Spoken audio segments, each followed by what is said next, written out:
sakitnya hati mereka bagi lagi sakit. Macam mana? Ataupun hatinya sakit itu ialah orang yang akan mudah untuk melakukan maksiat dan payah untuk melakukan ibadah. Bila dia payah untuk melakukan ibadah dan dia senang untuk melakukan maksiat, apa akan jadi? Fazadah hati dia. Ibadah tak buat, apa akan jadi? Jauh daripada agama. Jauh dia dengan Allah Subhanahu wa taala. Dekat dia dengan maksiat, mudah untuk dia buat maksiat. Dekat dia dengan hasutan iblis dan syaitan, maka tambah kepada maksiat yang lain. Daripada satu tambah kepada yang satu lain. Daripada awal mula-mula jadi malu untuk melakukan maksiat, sekarang sudah berani untuk melakukan maksiat. Daripada dulu yang buat maksiat secara sembunyi-sembunyi, sekarang sudah terang-terangan untuk melakukan maksiat. Sebab apa? Fi qulubihim maradun fazadahumullahu maradan. Baik, tuan-tuan yang dirahmati Allah Subhanahu wa taala sekalian. Dan yang ketiga kata musannif rahimahullahu taala, sebab kita dituntut untuk menjaga perut kita ni secara bersungguh-sungguh daripada yang haram dan juga daripada yang syubhat, kata musannif rahimahullah.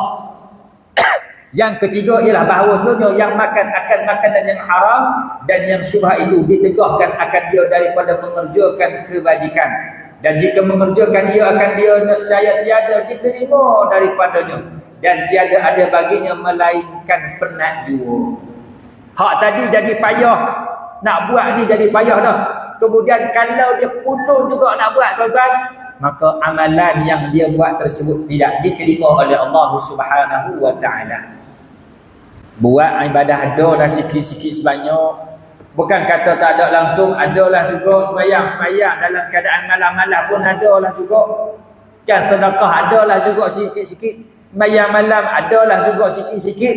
Puasa adalah juga sikit-sikit. Tapi tuan-tuan yang dirahmati Allah, semua amalan yang dia buat tu tidak diterima oleh Allah Subhanahu wa taala. Sabda Nabi sallallahu alaihi wasallam, "Kam min qa'im laisa lahu min qiyamihi illa as-sahar, wa kam min sha'im laisa lahu min siyamihi illa al-ju' wal dhama'." Maksudnya, artinya beberapa banyak daripada yang sembahyang malam tiada ada baginya daripada sembahyangnya melainkan berjaga sahaja. Berapa ramai orang yang sembahyang malam tapi tak ada nilai dalam bab sembahyangnya. Penat sembahyang malam. Sembahyang malam ni payah tak, tuan-tuan? Payah. Orang lain tengah tidur, kita bangun malam, solat malam. Payah tak? Payah lah. Sedap-sedap tidur, tengah sejuk, hujan, taik kari selimut, sedapnya tidur. Tapi tuan-tuan yang dirahmati Allah, tiba-tiba dia bangun. Bila mana dia bangun, dia solat, tuan-tuan yang dirahmati Allah. Penat dalam keadaan payah. Dia bangun, tapi dia bangun solat tadi tak ada nilai di sisi Allah Subhanahu wa taala illa sahar, melainkan penat berjaga malam sahaja. Nak tak tuan-tuan macam tu? Ya, kita tak mau macam tu. Kerja, punyok, penat kerja tapi tak ada gaji. Tuan-tuan nak tak? Saya kerja ni 8 jam, 9 jam sehari, malam shift lagi tu dia. Tapi tak ada nilai, tak ada apa, penat macam tu. Nak tak kerja macam tu? Tak mau. Apatah lagi kalau kerja tersebut, tuan-tuan yang dirahmati Allah, tak ada peluang yang kedua. Kalau kita kerja dalam dunia, kita buat dalam dunia, kita buat ni, tuan-tuan, kalau ada majikan tipu kita tara mana pun, kita boleh cari kerja lain. Kerja dengan dia, 3 bulan dah ni tak bagi gaji. Contohnya, 3 bulan dah tak bagi gaji, kata nak bagi bulan ni, nak bagi, tak percaya, kita pun cabut cari kerja lain. Kerja lain dapat tak? Boleh lagi. Tapi dalam bab akhirat, orang ni apa dia? Orang ni, dia menyangka bahawa dengan ibadah yang dia buat tu ada nilai di sisi Allah. Tapi tiba-tiba bila kembali kepada Allah Subhanahu wa taala, orang ini, tuan-tuan yang dirahmati Allah, dia tengok dalam buku catatan dia, dalam akaun dia dengan Allah Subhanahu wa taala kosong. Kosong. Payah ni, tuan-tuan. Ya, sebab tu kita ni kena jaga-jaga. Dalam bab sembahyang malam ni pun ialah satu ibadah yang cukup tinggi nilainya di sisi Allah Subhanahu wa taala.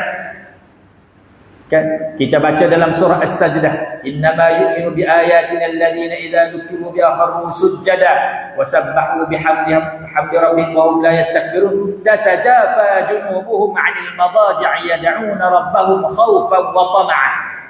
Allah Ta'ala sebut di antara sifat orang mukmin yang mana mereka ni apabila dibacakan ayat Allah Subhanahu wa Ta'ala kharru sujada, mereka akan segera patuh dan tunduk.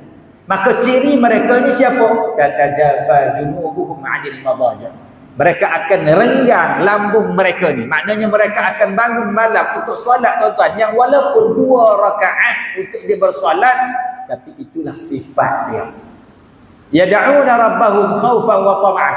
Mereka akan berdoa pada Allah Subhanahu wa Ta'ala dalam keadaan takut, wa tama'a, dan harap, ingin kepada keampunan dan rahmat Allah Subhanahu wa Ta'ala.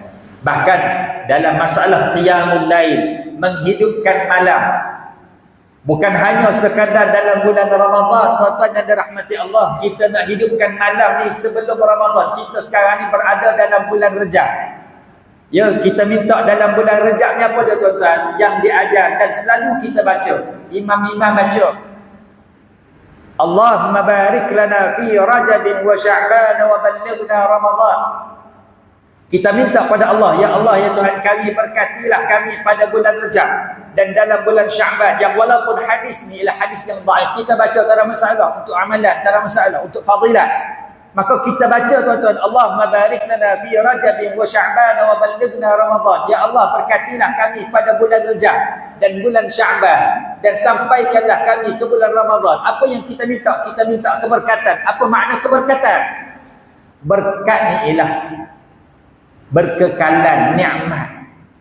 Berkekalan nikmat dan bertambah nikmat itu, itulah berkat. Berkat rezeki kita, harta yang ada pada kita. Berkat macam mana tuan-tuan yang dirahmati Allah? Maknanya harta itu kekal, tak hilang, tak rosak. Kita beli kereta, kereta ni tahu bila beli? Kereta ni aku pakai dah 15 tahun, tak pernah buat barang yang pelik-pelik. Itu berkat kan? Tak pernah rosak, barang yang pelik-pelik, tak pernah. Nak kata pancit tayar pun tak pernah. Tayar ni tukar bila? Sebab botak je. Kalau tak botak macam pelik sangat kan? Memang tak rosak, tak botak, tak pancit. Dia beli simpan bawah garaj, memang lah.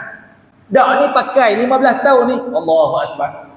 Mileage ni dah bertukar berapa kali dah kan? Hak meter tu bertukar 999, jadi kosong balik. Berapa kali tukar dah? 15 tahun pakai. Tapi tak pernah rosak. Tukar minyak hitam, tukar minyak gas, itu biasalah, kena tukar kan. Tukar tayar itu biasa. Cat pudar, biasalah cat pudar. Tapi 15 tahun dah pakai. Itu berkat tuan-tuan. Maka kita minta dalam bulan Rejab ni, minta apa? Barik lana fi Rajab. Kita minta keberkatan. Apa keberkatannya? Dalam masalah ibadah kita. Dalam masalah ibadah kita, kita minta keberkatan supaya yang dalam bulan Rejab ni, yang kita dah buat selama ni, berkekalan. Bukan hanya dalam bulan Rejab. Ada orang berpuasa pada bulan Rejab, ada orang mula baca Quran dalam bulan Rejab. Maka tuan-tuan, kita minta benda itu, amalan itu berkekalan. Bukan hanya sekadar ini, minta dalam bulan Sya'ban pun begitu. Dan benda ni biarlah sampai ke dalam bulan Ramadan. Dan dalam bulan Ramadan, kita minta benda itu bertambah-tambah, lebih daripada apa yang berlaku pada bulan-bulan sebelum daripada Ramadan. Maka tuan-tuan yang dirahmati Allah, maka sekarang inilah kita kena dah latih dah diri kita untuk berqiyamul lail. Jangan hanya nanti Ramadan, 10 akhir Ramadan barulah ketika itu kita nak start. Masa tu payahlah tuan-tuan. Dia jadi balok dia. Payah, kerah, lambat, letih, lesu dan sebagainya. Siang tu dah buka puasa, petang tu, malam tu lepas tarawih dia balun more pula tuan-tuan. Bila balun more pula jadi payah dah. Nak qiyam pada 10 terakhir Ramadan jadi payah. Sebab tu kita mula daripada sekarang. Al-Imam Syafi'i rahimahullahu ta'ala menerangkan tentang kepentingan qiyamul lail. Kata Imam Syafi'i, yang bagi lil-alim an yakuna lahu khabi'atun min al-'amal as-salih fima bainahu wa bain Allah wa la ya'tamid 'ala al-'ilmi faqat fa innahu qalil jadwa fil akhirah. Hendaklah seorang yang alim, orang yang berilmu itu, apa dia tuan-tuan? An yakuna lahu khabi'atun, dia ada satu amalan yang mana amalan yang salih, yang dia sembunyikan ataupun yang dia buat itu di antara dia dan di antara Allah Subhanahu wa taala sahaja. Maknanya kalau qiyamul lail, bangun malam ni kita buat ramai tak? Bangun malam ni sebenarnya seorang-seorang. Kalau surau tak buat, masjid tak buat, kita buat seorang-seorang tak ada masalah. Aku dah iktikaf masjid ni, surau ni tak buat qiyamul lail. Dia tak bangun, buatlah qiyamul lail. Sebab qiyamul lail pada asasnya buat ibadah fardiyah, ibadah secara sembunyi-sembunyi, seorang-seorang. Itu asal dalam bab qiyamul lail. Buat ramai-ramai itu sebab apa tuan-tuan? Kita ni kena buat ramai, dia rasa semangat sikit. Kan, rasa semangat sikit, ada kawan-kawan, kan, suasana. Kan kita ni sekarang nak suasana aja tuan-tuan.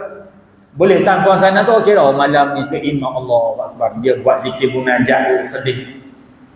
Royak Allah Akbar, sedih dengan doa dia, dengan zikir munajat dia, dengan bacanya mendayu-dayu. Rasa sedih tuan-tuan. Itu yang dia nak. Kadang buat sendiri tak erti nak teriak, tak erti nak menangis. Bila tu imam tu sedih, dia sedih juga. Dia faham lah. Tak faham pun sebab apa menangis? Sebab tu imam tu menangis. Tak apa dah tuan-tuan. Kalau duduk seorang-seorang, nak doa seorang-seorang ni payah nak keluarkan air mata. Ada tu imam, adalah semangat sikit. Tak apalah tuan-tuan. Ya, tak apalah. Paling kurang kita dah boleh buat untuk perkara tersebut. Maka kata al-Imam Syafi'i rahimahullah, yang bagi lil alim, dia kena ada satu amalan yang kita buat ni, yang kita buat secara berseorangan dengan Allah Subhanahu wa taala, iaitu qiyamul lail. Sebab kalau hanya dia bergantung kepada ilmu ni kurang dari sudut kelebihan ataupun faedah serta manfaatnya di akhirat. Boleh jadi ilmu ni payah tuan-tuan. Ilmu ni kadang-kadang dia boleh jadi tuntutan pula di akhirat. Berilmu tapi tak beramal, yang ni takut. Sebab di antara benda yang akan ditanya oleh Allah Subhanahu wa taala di akhirat ialah berkaitan dengan ilmu. Sejauh manakah ilmu yang dia ada tersebut diamalkan? Saya bukan orang alim, tapi tahu tak? Ada benda yang kita tahu, maka berilmu lah tu tuan-tuan. Tuan-tuan tahu tentang perkara berkaitan dengan qiyamul lail. Kita dah cerita dah tadi. Tuan-tuan tahu tak sekarang? Tahu. Maka kita sudah jadi orang yang berilmu. Ada ilmu. Bukan kata mesti kena ceramah, duduk atas meja ceramah barulah kira sebagai orang yang berilmu. Tidak tuan-tuan. Sekarang kita tahu. Apa yang kita tahu, kita buat. Sebab apa? Sebab ilmu tersebut ialah untuk kita amalkan. Takut nanti dengan ilmu kita tak amalkan, dia jadi tuntutan di akhirat. Oleh kerana itu kata Imam Syafi'i, jangan hanya bergantung dengan ilmu sahaja dalam beribadah, menyampaikan ilmu, sebarkan ilmu sahaja. Jangan hanya sekadar itu untuk kita bergantung. Buatlah amalan-amalan yang lain yang khusus kita ni dengan Allah Subhanahu wa taala. Baik, tuan-tuan yang dirahmati Allah Subhanahu wa taala. Oleh kerana itu dalam bab kita nak bangun malam ni, dia ada beberapa cara. Kata al-Imam Al-Ghazali rahimahullahu taala. Di antaranya tidak makan banyak, itu dari sudut luaran, mengurangkan aktiviti waktu siang, itu di antaranya. Kita amal dengan berqailulah. Siang tu kita berqailulah. Qailulah ni bila? Sebelum zuhur, bukan waktu khutbah. Khutbah ni qailulah ustaz. Tidur sebab apa? Qailulah. Qailulah apa? Waktu khutbah. Khutbah bukan waktu qailulah. Khutbah ialah waktu untuk kita dengar khutbah. Bukan waktu main handphone. Tak, ni waktu khutbah. Pegang handphone, main handphone. Allahu Akbar. Tuan-tuan yang dirahmati Allah Subhanahu wa taala. Kemudian kata Nabi sallallahu alaihi wasallam lagi, wa kam min sha'im laisa lahu min siyami illa al-ju' wadh-dhama'. Berapa ramai orang yang berpuasa tetapi tidak dapat apa-apa daripada puasanya melainkan lapar dan juga dahaga. Jadi janganlah sampai kita ni termasuk dalam golongan tadi, insya-Allah. Mudah-mudahan apa yang kita dengar kita akan dapat amalkan dan kita sampaikan, insya-Allah. Aqul qauli hadza wa astaghfirullahal azim li wa lakum.